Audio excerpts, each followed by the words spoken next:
Hello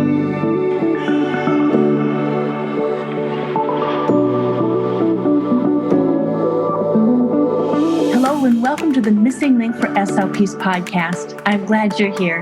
Today's episode is part of the Private Practice Possibility series, where we talk to some amazing SLPs who have had a dream to create their own private practices, and they are making it happen. Join us as we chat about their stories, their dreams, and how they made it happen. Hello and welcome to this episode. I am so excited because I am here with Jenna Castro-Casbon, and she to me is like the guru of private practice. Her company is The Independent Clinician, and welcome. Thank you so much for having me. It's really nice to meet you, and I'm looking forward to chatting with your audience too. Excellent. A little bit of background. I've asked you on board to do this interview because when I started the Private Practice Possibilities series, I was interviewing a lot of the speech pathologists who have come through your programs. And there was something very unique about them. They were the brave souls who said, I'm going to be a private practice speech pathologist and I'm going to live my dreams, and they are. So you, to me, are like just the cherry on top of all of these episodes because you're the source of the programs that they go to. So tell us about who you are and what you do. Yeah, so my name is Jenna Castro-Casbon. I'm a speech pathologist, and I have for the last 12 years, taught speech therapists how to start and grow their own private practices. And I find this to be really rewarding work. I have a Facebook group, the SLP Private Practice Beginners Facebook group. That's where a lot of people start. And then I have some paid programs, the Start Your Private Practice System, which is for beginners, and also Grow Your Private Practice, which is for people with established private practices looking to level up and take it to the next level. But I believe in helping with, step-by-step information. I've also done some teaching at a university, so I'm also a teacher by background. But I like to take hard stuff and make it easy for people, and also give people confidence that they can do hard things. We can do hard things. And a lot of people get nervous about starting private practices because they think it might be too hard or too hard for them. And right. So what I do is help make it easy for them, right? And help remove some of those barriers that are keeping people stuck and that are keeping people in situations like work situations that are maybe toxic or underpaid or not good for them, and helping, bring this new version of themselves to light so that they can help more people in their community, and also, to be frank, to make more money and to have that life that they want, whether it's more flexibility, more freedom, and certainly more finances. So that's what I do. And the ability to treat who they want to treat when they want to treat them. That's absolutely. What I've noticed with the speech pathologists who come out of your program, they are living that dream. How has COVID changed the private practice playing field? So that's a really good question. When it first started, so if we go back to March of 2020, it temporarily, I'll say, decimated it, right? People were completely freaked out. The whole world turned upside down in the matter of a couple of weeks.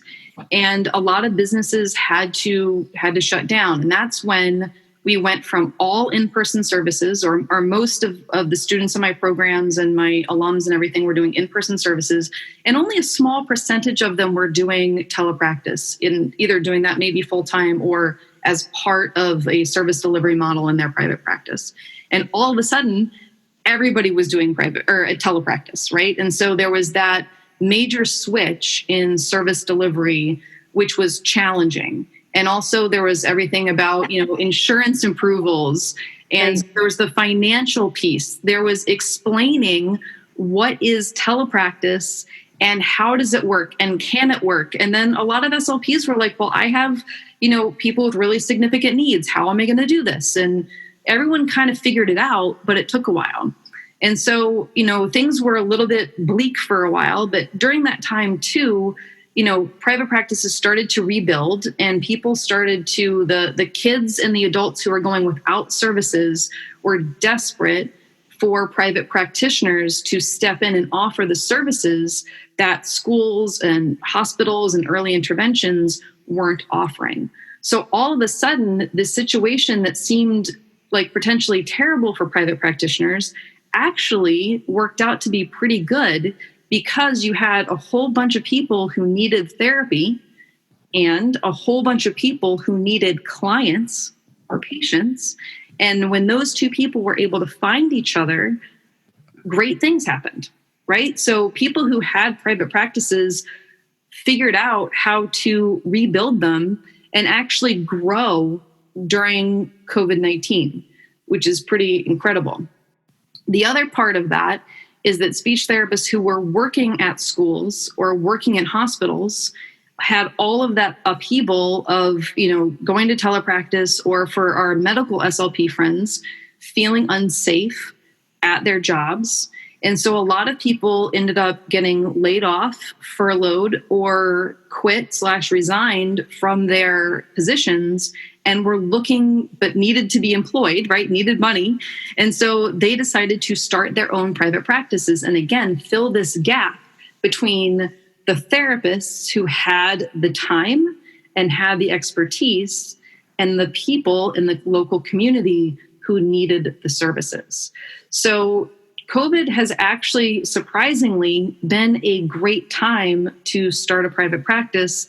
And, for me, it's been wonderful to watch people come into my programs who, really want to make this work. And you know what? They're making it work, and they're making it work really well. And that's really cool to see. That's excellent to hear. You sound so passionate about what you do with your business. How did you get started with your business, and where do you think it's going to go? What are your plans? Yeah, great question. So I started my own private practice back in 2007. So I was a clinical fellow, I was a clinical fellow. And then in the 9 months after I got my C's, I had an opportunity to treat a private client. And I had no idea what to do. And so I said no, because I was terrified. I had nothing set up. I had thought maybe I might have a private practice like way later in my career, but certainly not, within a year after getting my C's.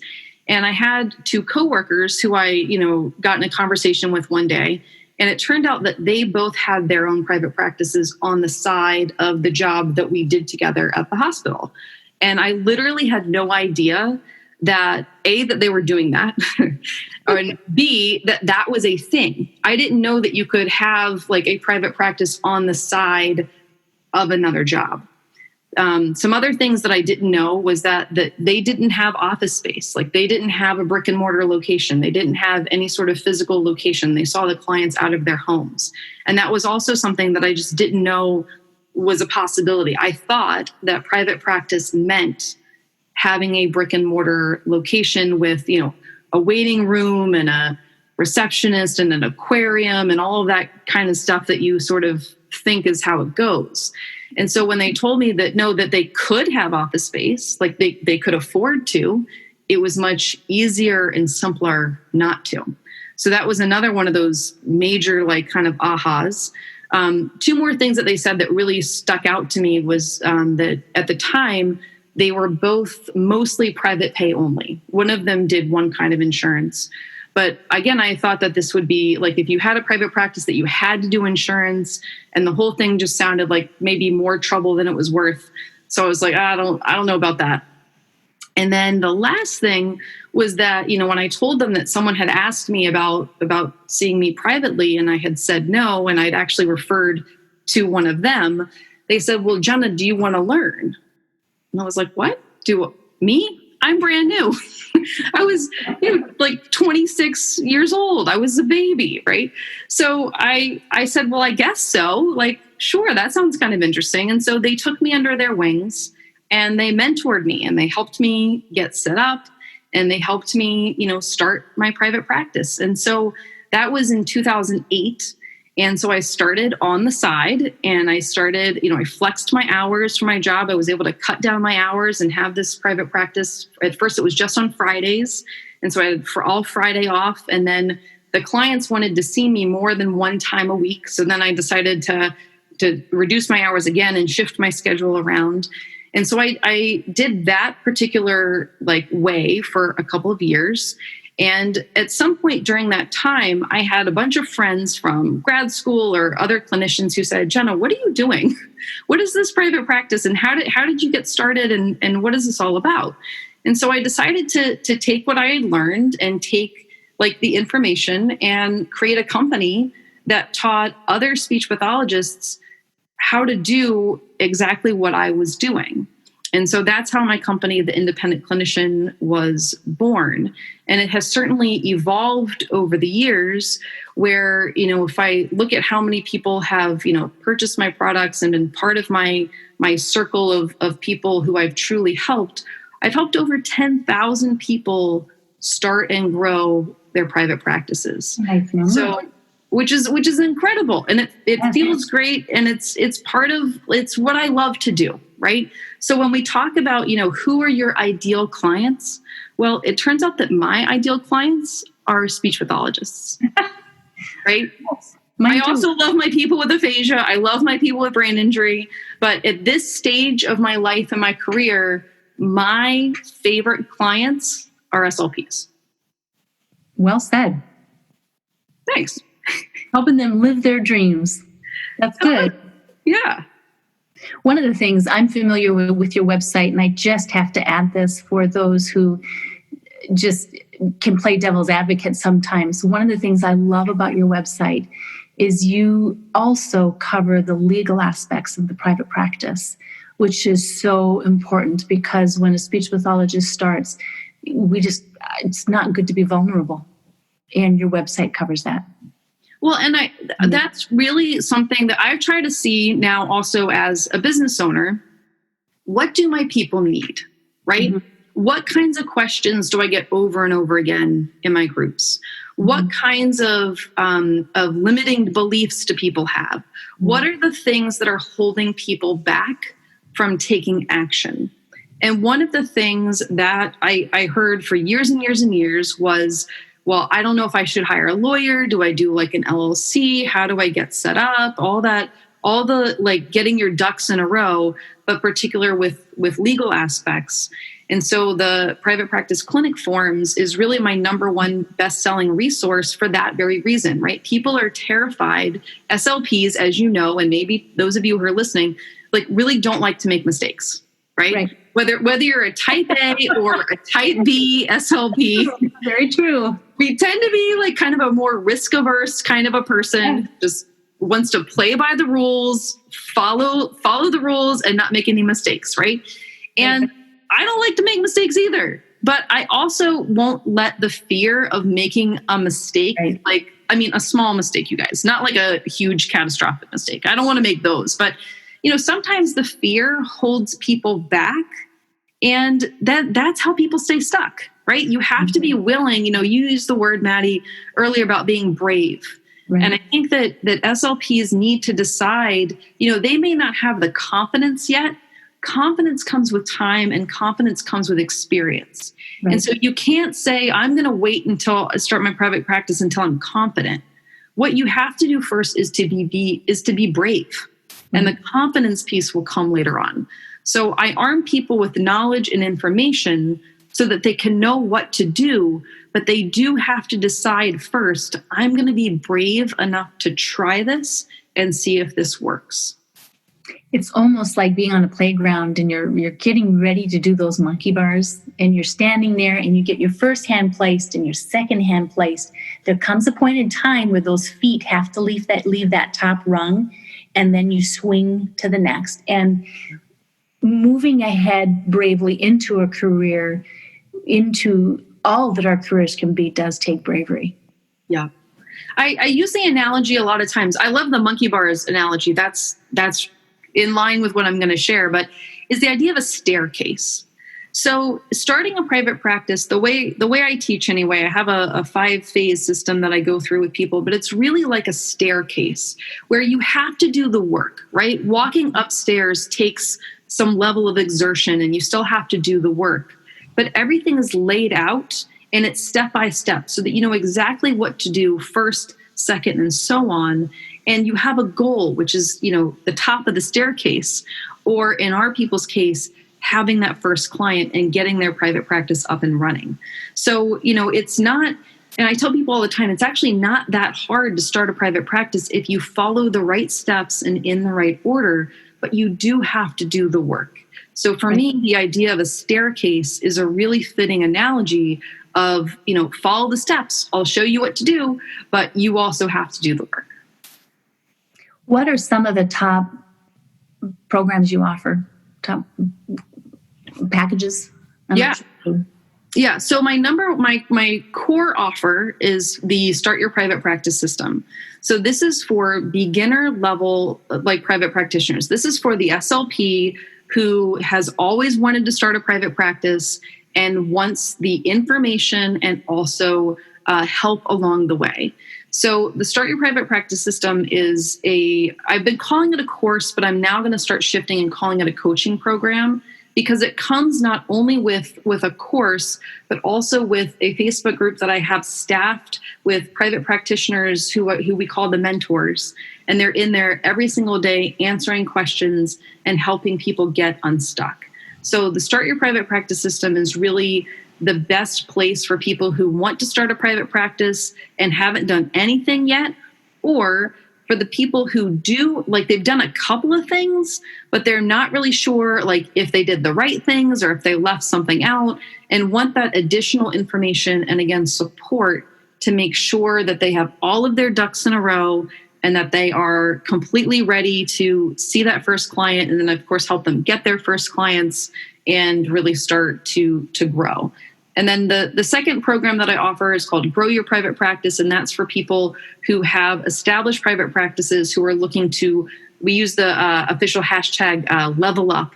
So level up their business and their lives by hiring people, by putting more systems into place, by developing a team, and also developing your income, like earning more money by either diversifying your income, charging more, or offering more services. So I urge people to start with Start Your Private Practice and then move into Grow Your Private Practice when they're ready for that. But not only do you have these programs, you have a very important piece, which you mentioned earlier. You've got your community.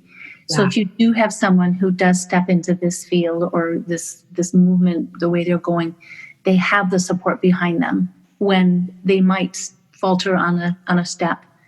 Yeah. And because, private practice can be lonely, but it doesn't have to be. One of the unfortunate things, I think, is that a lot of people don't talk about private practice, right? A lot of people feel like when they start doing it on the side, it's this like secret stealth thing that they're doing. And I think that's another one of the reasons why my communities have been such safe havens for people, is because now they have, truly like-minded people to talk to ask questions of, to commiserate with, to celebrate with. And so they have that. And because people just don't have that in real life. And then with the higher level programs, people get nervous about competition sometimes. So they may not want to, be collaborating with people in their local communities that they may be a competitor, right? And I'm a real collaborative person. So I really try to teach people to have more abundance mindsets, and you can refer people to other people, and it's not really a competitive thing, but there still is that, what I call like kind of the old way of having a private practice can be a little bit more of that competitive model, which I'm actively trying to dismantle and also training like the people who get into my systems to also think that way, so that we can all share our clients, that there's enough people to go around, and that we can all help everybody in our community so that people can get served.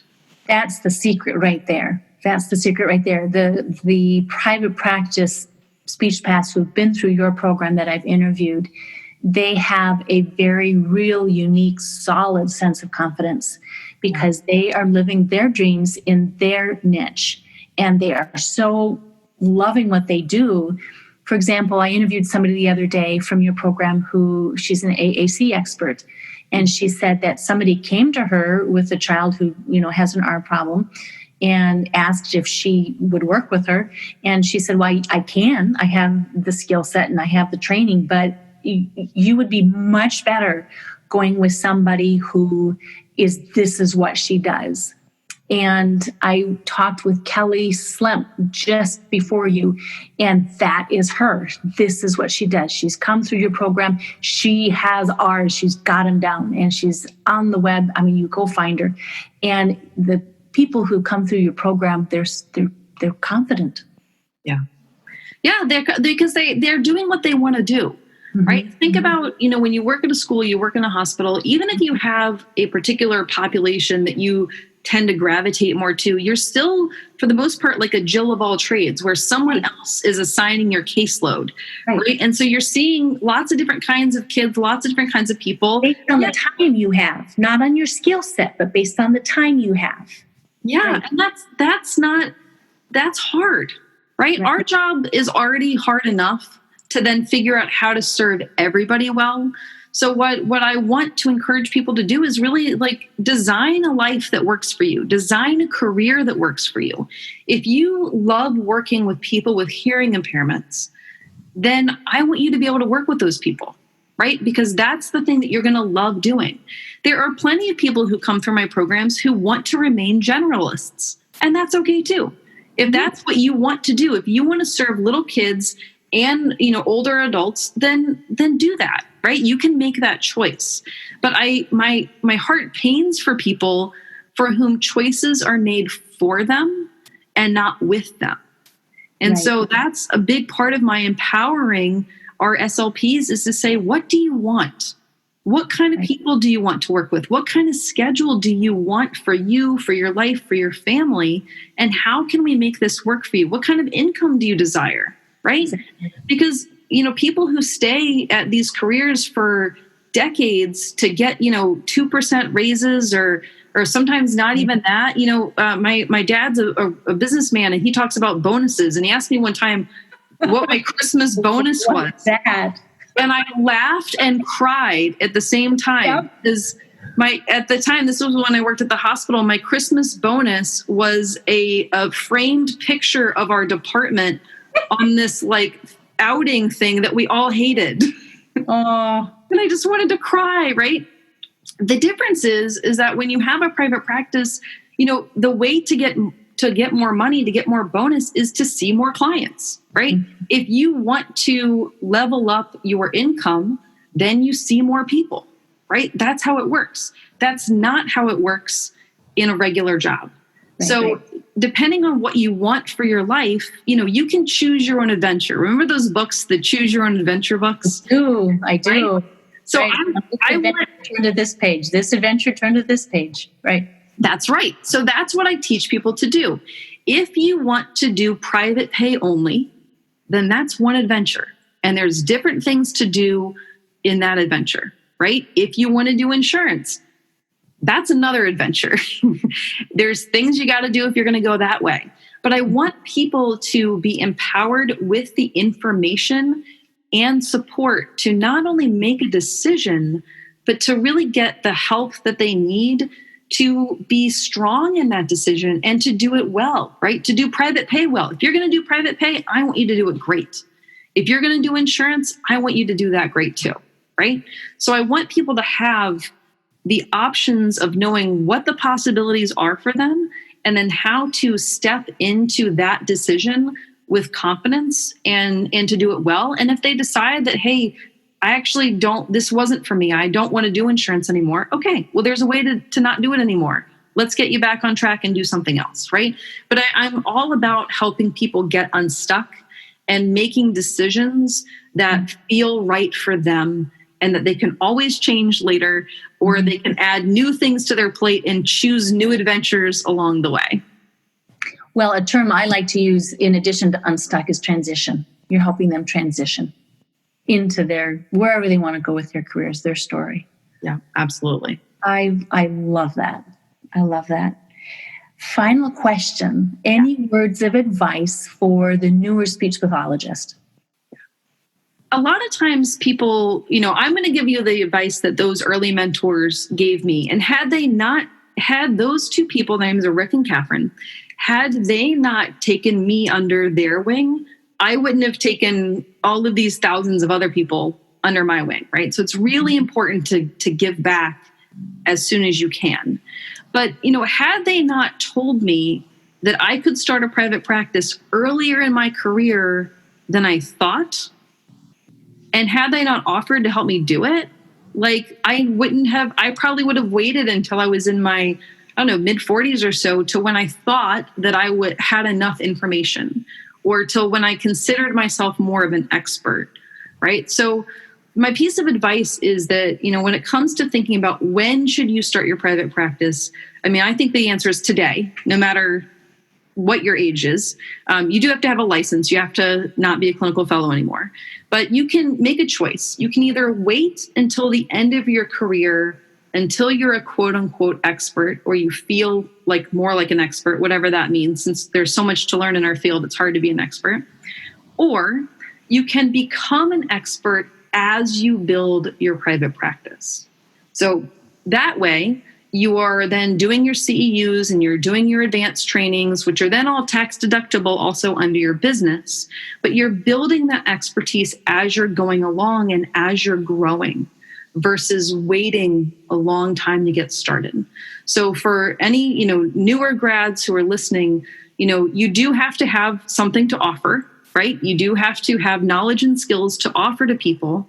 But once you do, you can absolutely start seeing your private clients much earlier in your career than you may have thought was possible.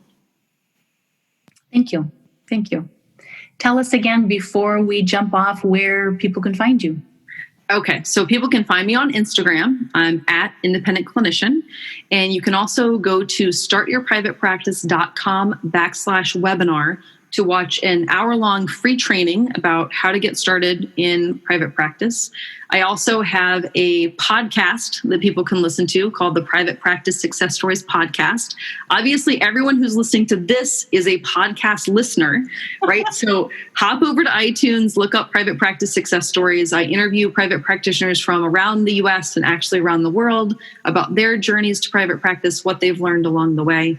And then one more freebie, if I can give a freebie to your audience, is what I call the Private Practice Roadmap. And this is the 5-step process of going through and starting a private practice successfully. So people can grab that at startyourprivatepractice.com/freebie. And that will also be on our show notes. Fabulous. You can find that there. Love it. Well, thank you for your time. This was great. Fun. And you're right. We don't bite. Yeah, this was so much fun. Thank you so much, Maddie. I loved to get to know new people and get to also have the ears of some new listeners. So thank you everybody for listening, and I hope we can be in touch.